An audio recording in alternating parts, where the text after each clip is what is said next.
Nah, sekarang kita lanjutkan untuk soal selanjutnya dulu.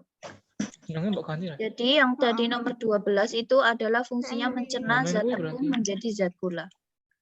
Kamu pelajari nanti kita bersama-sama. Ini objek apa, kemudian yang ditunjuk anak panah lain ini juga ada fungsinya masing-masing. Nama dan juga fungsinya. Kita ulangi pelajaran kelas 5 ini.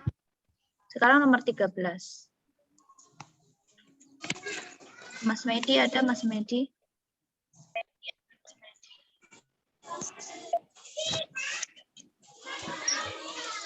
Mas Medi tolong diperhatikan gambar nomor 13.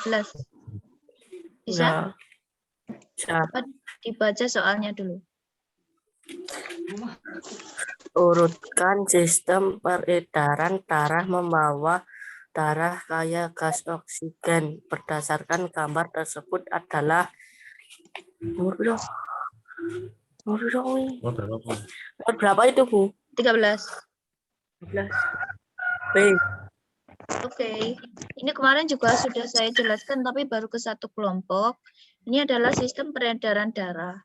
Gambarnya mungkin sedikit berbeda dari yang kemarin kita pelajari, ada juga di LKS. Intinya sama, bahwa peredaran darah itu ada di jantung. Jantung itu ada 4 ruang. 2 ruang atas namanya serambi, kanan dan kiri. Kemudian 2 ruang bawah namanya bilik, kanan dan kiri. Nah, sistem peredaran darah itu juga ada 2 macam ya. Ada peredaran darah besar dan peredaran darah kecil. Ini pelajaran kelas 5. Nah, peredaran darah besar dan kecil itu apa bedanya? Kalau secara gampangannya, kalau peredaran darah besar itu ya ke seluruh tubuh. Kalau peredaran darah kecil cuma dari jantung ke paru-paru kembali ke jantung. Peredaran darah besar dari jantung ke seluruh tubuh kembali ke jantung. Nah, yang ditanyakan di sini adalah darah yang membawa kaya akan gas oksigen. Jadi, Bu Indah share dulu gambar. Ini gambar ini dan kalau di gambar soal ini kan tidak terlalu kekurangan jantungnya ya. Bu Indah akan ambilkan gambar yang jelas, gambar pembagian ruang jantungnya.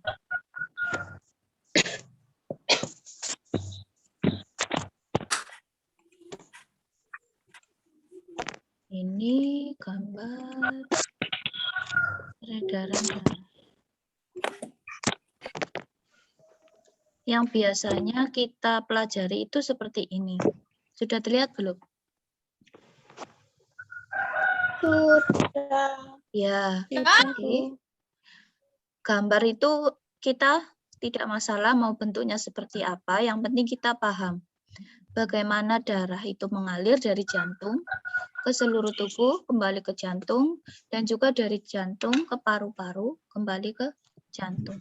Kita pahami dulu, ini yang ada di tengah-tengah, ada nomor 1, 2, 3, 4 adalah jantung. Ada 4 ruang. Kemudian yang nomor 8 di atasnya ini, kita gambarkan sebagai paru-paru. Gitu ya, paru-paru ini. Ya, kalau darah kecil ya cuma jantung, paru-paru, kembali ke jantung. Kemudian nomor 9 dan nomor 7 itu adalah anggota tubuh kita. Nomor 9 itu ada kepala dan tangan, yaitu anggota tubuh bagian atas. Kemudian nomor 7 itu tubuh kita yang bagian bawah. 9 dan 7 ini juga dialiri oleh darah. Oke, itu intinya. Jadi jantung, paru-paru, tubuh. Nah, sekarang yang dinamakan peredaran darah besar itu ada di, kuncinya ada di sini. Bilik kiri. Bilik kiri itu ada yang adalah nomor 4 ini ya. Bagian jantungmu sebelah kiri bawah. Itu adalah bilik kiri. Dan dari bilik kiri ini sebenarnya ada jalan. Jalan kecil ini yang dialiri oleh darah dan juga yang kaya akan oksigen dari nomor 2. Nomor 2 ini adalah serambi kiri. Jadi yang bagian atas itu serambi kiri, yang bawah itu bilik kiri. Darah dari serambi kiri ini adalah kaya oksigen. Masuk ke bilik kiri, juga kaya oksigen, dan dari bilik kiri dipompa ke seluruh tubuh. ke seluruh tubuh. Dari urutannya, kalau peredaran darah besar yang ke seluruh tubuh itu dari bilik kiri, itu kaya akan oksigen. Ini gambarnya biru. Mengalir lewat jalan sini ke nomor 9 dan ke nomor 7 alias seluruh tubuh kita. Kaya oksigen. Peredaran darah besar itu kaya oksigen. Dari bilik kiri ke seluruh tubuh melalui aorta dan juga arteri. Aorta dan arteri ini adalah organ yang menyalurkan darahnya ke seluruh tubuh, lalu kembali ke jantung melalui sini, pembuluh vena. Kembalinya adalah lewat serambi kanan, yaitu nomor 1. Jadi dari sini, saya ulang ya, dari bilik kiri, itu udah kayak oksigen. Dari serambi kiri juga sudah kayak oksigen, dari serambi masuk ke bilik. Dari bilik mengalir ke seluruh tubuh, bagian atas dan bawah, ini kayak oksigen. Kalau sudah beredar ke seluruh tubuh, lalu kembali ke jantung ini, oksigennya itu jadi caranya sekarang mengandung CO2 atau karbon dioksida. Setelah mengalir ke seluruh tubuh dan kembali ke jantung itu, yang kembali ke serambi kanan adalah mengandung karbon dioksida. Setelah ke serambi kanan ini, darah itu biar kaya akan oksigen lagi, dicuci, istilahnya dicuci, biar bersih kaya akan oksigen, ke paru-paru dulu. Nah, paru-paru kan organ pernapasan. Darah tadi yang dari serambi kanan mengalir ke bilik kanan nomor 3. Nah, dari bilik kanan ini akan ke paru-paru nomor 8. Di paru-paru itu darah akan kaya oksigen, lalu dipompa ke serambi kiri. Serambi kiri ke bilik kiri, dan kemudian ke seluruh tubuh lagi mengandung oksigen. Setelah itu kembali ke jantung. Serambi kanan mengandung karbon dioksida, akan dialirkan lagi ke paru-paru supaya banyak oksigen lagi. Nah, dan gitu seterusnya. Peredaran darah besar tadi dari jantung, seluruh tubuh, kembali ke jantung. Dan kaya akan oksigen. Sedangkan peredaran darah kecil dari jantung, paru-paru, itu kaya akan karbon dioksida, kemudian menghasilkan darah yang kaya oksigen masuk ke jantung lagi. Nanti kalau misalnya belum terlalu paham, bisa diulangi di rekamannya atau kamu bisa mencari di video lain yang lebih jelas, yang ada animasinya ya. Ini kalau penjelasan dari Bu Indah kemarin sudah di kelas sebagian besar sudah saya jelaskan. Sekarang kita kembali ke soal untuk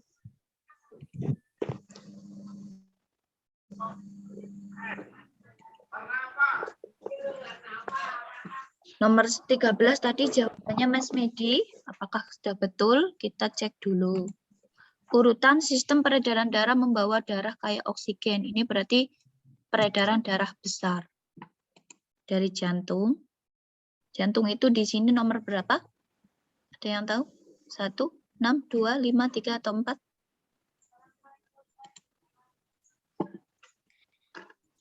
1 sih. Kayaknya 1. 1, Bu. Oke, nomor 1 itu apa? Jantung atau paru-paru itu? Paru-paru. Paru-paru. Dari paru-paru memang ada mau masuk ke jantung ya. Dari paru-paru masuk ke jantung adalah darah yang bersih atau kaya oksigen. Oke, kalau nomor 1 dulu, lanjutnya yang mana? 2. 2 ya, ini masuk ke jantung lalu 7. 7 itu jantung kita. Setelah 7 lalu diedarkan ke seluruh tubuh. Nomor 3. 4 ke seluruh tubuh lalu kembali ke jantung. Jadi jawabannya yang tepat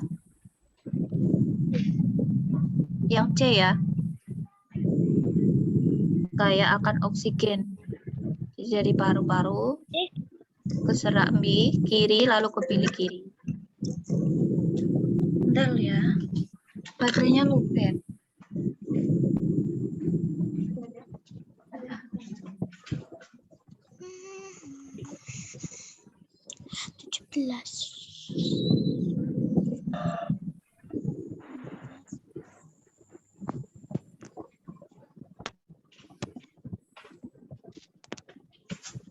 Cuma itu.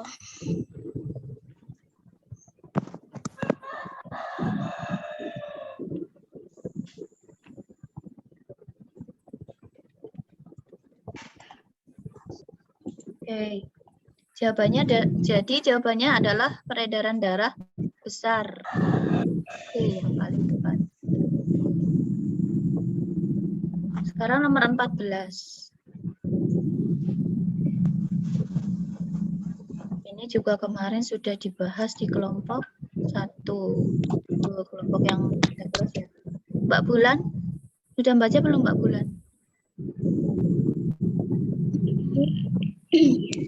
Mbak Bulan tadi sudah baca belum? Belum. Ya baca Mbak, nomor 14. Harus ikut arahan gerakan yang dilakukan sendi yang ditunjuk huruf X adalah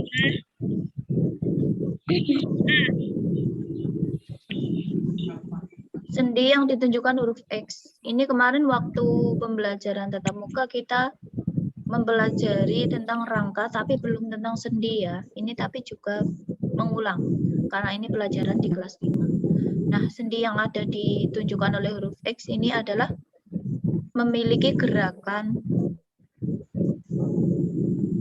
apakah memutar segala arah, satu arah atau dua arah.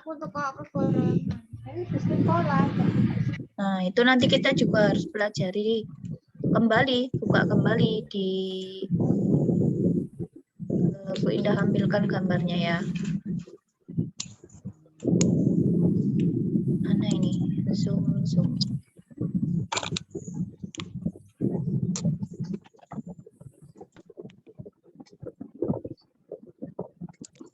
Contoh sendi dan beberapa jenis sendi kita lihat di gambar ini. Di leher sebelah sini ada tulang atau ada sendi. Ini namanya sendi putar. Kemudian di bagian lengan ini adalah sendi engsel.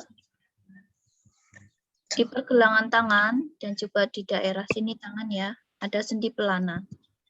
Kemudian di kaki ada sendi luncur dan juga di sebelah sini sendi kondiloid. Nah, di soal nomor 14 itu yang ditanyakan adalah sendi pelana. Sendi pelana itu gerakannya bagaimana?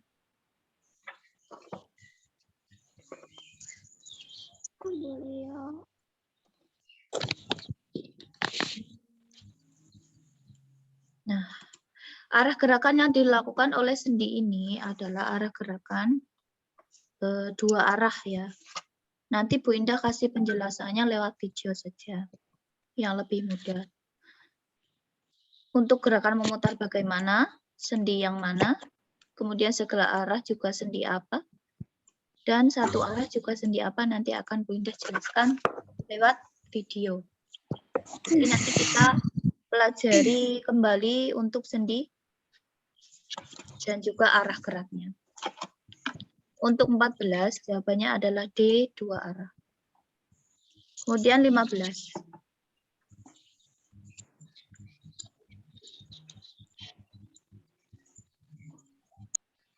Mbak Febri, tolong baca Mbak Febri.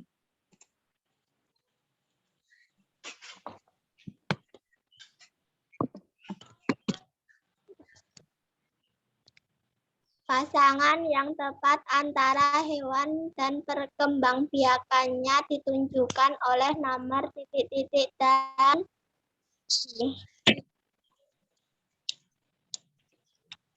Ada hewan cicak berkembang biak dengan ovovivipar. Apakah betul Mbak Febri?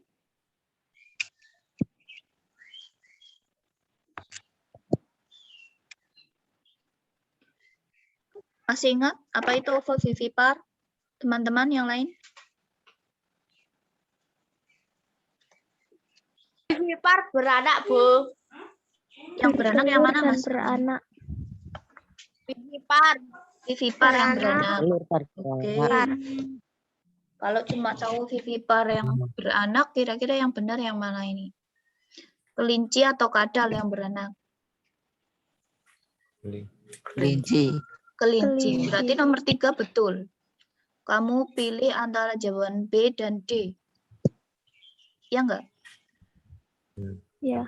Oke, sekarang yang B. Kura-kura, ovipar. Tahu nggak itu ovipar?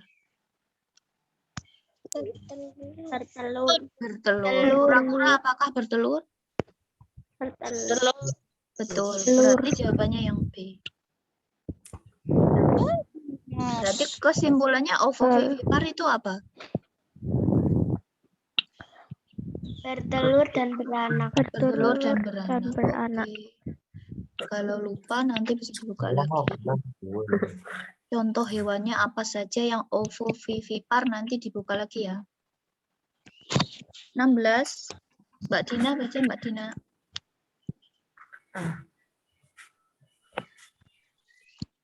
Edo mengeluhkan sudah 3 hari sakit pada perut sebelah kanan bawah disertai demam. Hasil pemeriksaan dokter menunjukkan bahwa Edo mengalami tonjolan kecil pada usus buntu. Upaya yang tepat untuk mencegah gangguan organ berdasarkan keluhan tersebut adalah A. Makan makanan yang mengandung serat. Oke. Sakit perut sebelah kanan bawah disertai demam. Ada tonjolan kecil pada usus buntu.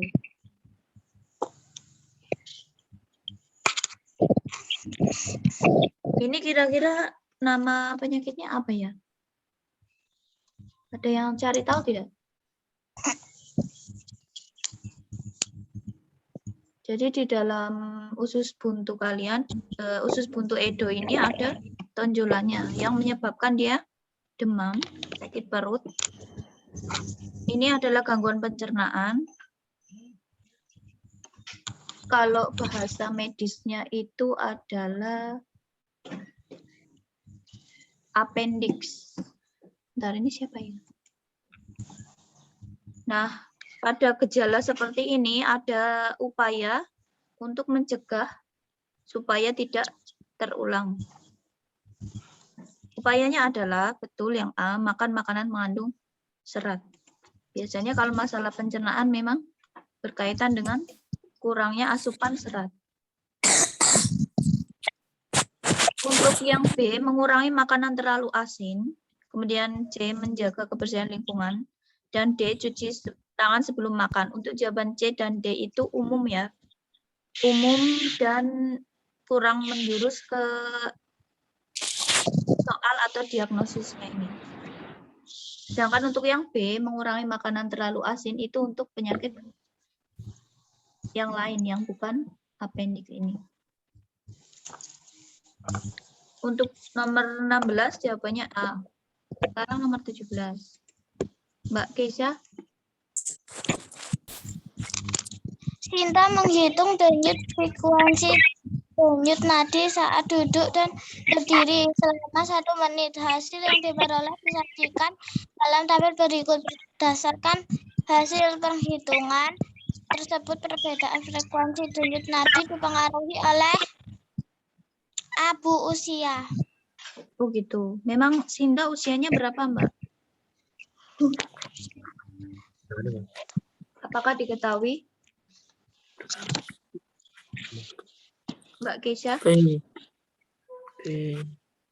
Di soal itu tidak ada usia. Yang diketahui adalah dia melakukan perhitungan frekuensi denyut nadi dengan berdiri dan duduk. Ketika dia berdiri, denyut nadinya 82 kali, ketika duduk 68 kali. Maka kenapa bisa berbeda? Karena dipengaruhi oleh aktivitas. Jadi jawabannya yang B. Tidak diketahui suhu tubuh. Kalau jenis kelamin juga di situ tidak ada pembandingnya ya, hanya ada Sinta. Dan usianya juga tidak diketahui. Oke. B nomor 17, sekarang 18. Siapa yang belum membaca?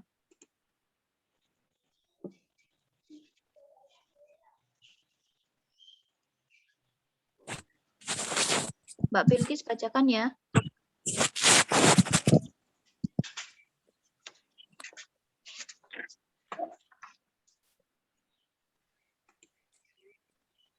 Dibuka mic-nya Mbak Bilkis.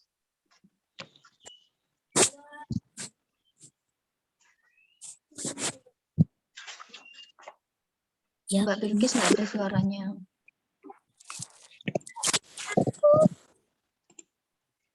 Model pernapasan tersebut menunjukkan cara kerja paru-paru. Hal yang akan terjadi pada balon udara jika bagian karet penutup ditarik ke bawah adalah A. Kedua balon udara akan menyusut sehingga tekanan udara di dalamnya menurun dan udara masuk melalui pipa kaca. Ini juga pelajaran kelas 5 mengenai sistem pernapasan manusia. Ada model paru-paru, yaitu dimodelkan dengan balon ini ya, kanan dan kiri. Kemudian ada pipa kaca dan ada karet di bawah sini. Ketika model pernapasan ini kamu berikan perlakuan, yaitu dengan cara menarik karet yang ada di bawah, apa yang terjadi? Sudah pernah praktik kan dulu?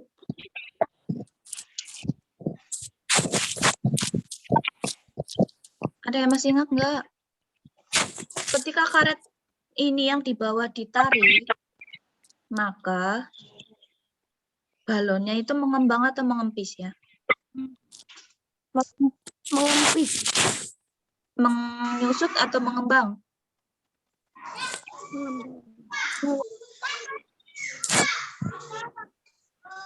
Ketika karet penutup ini ditarik, maka udara yang dari luar bagaimana?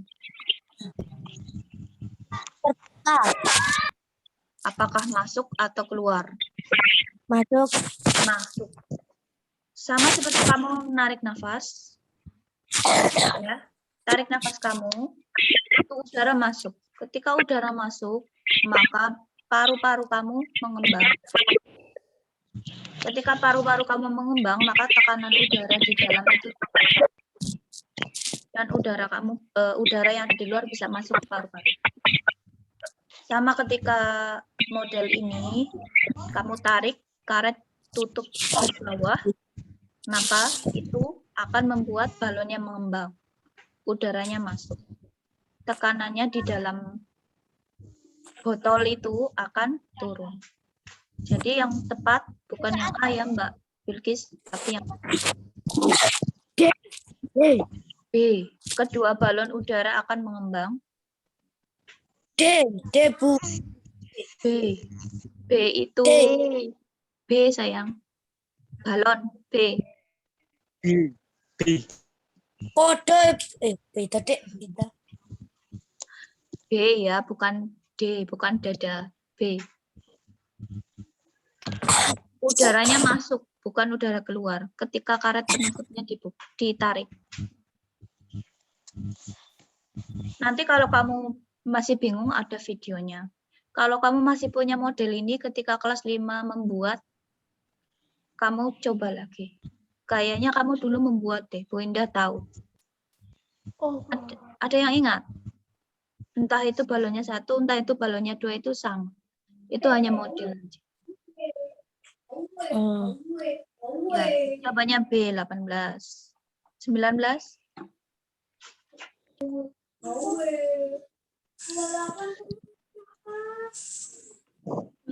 Mbak Rina baca, Mbak.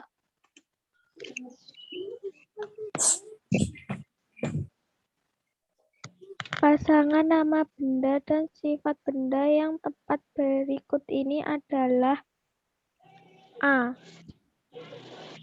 Itu apa? 1, bensin. Sifat bendanya, bentuk dan volume tetap. 2, oksigen. Bentuk dan volumenya berubah. Nah, ini adalah materi tentang sifat benda. Ada benda padat, cair, dan juga gas. Bentuk dan volumenya itu, dari masing-masing benda itu, ada sifatnya. Kalau benda cair nomor 1 itu bensin. Sifat bendanya adalah bentuknya berubah. berubah sesuai tempatnya. Kamu tahu bensin? Kalau dimasukkan ke botol ya bentuknya botol, dimasukkan ke plastik ya bentuknya plastik. Itulah bentuk berubah. B. Volumenya C. tetap. Beda kalau besi. Besi itu bentuknya tetap ya, nggak berubah-ubah. Karena dia benda padat. Yang satu tadi, nomor 1 bensin itu yang betul adalah bentuknya berubah, volumenya tetap. 1 pasangannya yang E. D. D. 1 pasangannya yang E, Mas. Lalu untuk oksigen ini adalah benda gas. Benda gas itu punya sifat, bentuk, dan volumenya berubah. Tidak tetap.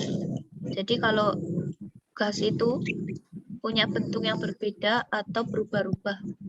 Dan volumenya juga berubah. Berarti jawabannya apa? Berarti jawabannya yang B. B. B ya. Bensin itu adalah benda cair. Bentuk berubah, volumenya tetap. Oksigen adalah benda gas. Benda gas itu bentuk dan volumenya berubah. Nomor 20. Ya, yang Mas Aril, baca Mas Aril, 20.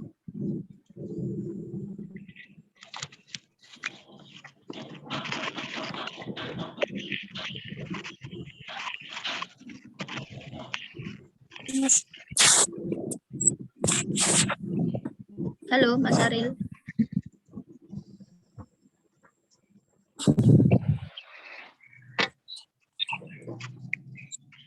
Ada nggak ya Mas Aril?